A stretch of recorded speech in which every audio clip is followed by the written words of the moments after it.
ფული არ მიყვარს ნაღდა. და შემოთავაზება ყოფილა? მილიონით. იმდენი ყოფილა, რომ ну, ჩემთვის, ეხლა რამდენიმე მილიონი ვიღაცისთვის შეიძლება არაფერს არ ნიშნავს, მაგრამ ეხლა ჩემთვის ძალიან ბევრი ფული იყო და არის, მაგრამ არა. შანსი არა, როგორ არა იყო. იმიტომ შემიძლია ეგრე. კონკრეტულად შეიძლება? კი.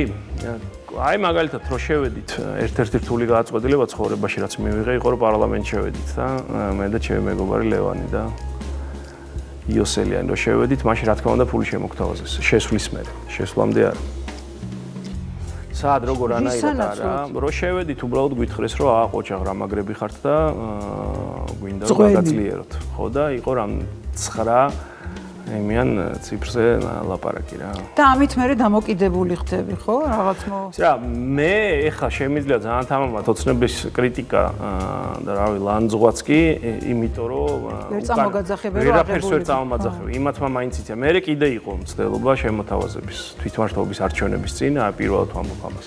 ასევე იყო რომ გვინდა გაგაძლიეროთ და იყო ასევე მილიონებზე ლაპარაკი და ჩემთან არ ყოფილა, მე ამას ვერ გამიბედავდნენ ნამდვილად, იმიტომ რომ ეგეთ რაღაცები მეზიზღება. შემომაკვდებოდა ვიღაცა, მაგრამ ნუ მოკლედ ძალიან შინაურს ელაპარაკნენ და რა თქმა უნდა არა. რა თქმა უნდა არა და იმიტომ არ ეხა იქ სადაც ვარ და იმიტომ შემიძლია თამამად იმაზე ლაპარაკი, რაც ვლაპარაკობ. რომ ესენი არა რაღაც სულ გაყიდული ხალხი თორე. ფული რო ამევა რა თქმა უნდა ვერ ვლაპარაკობ.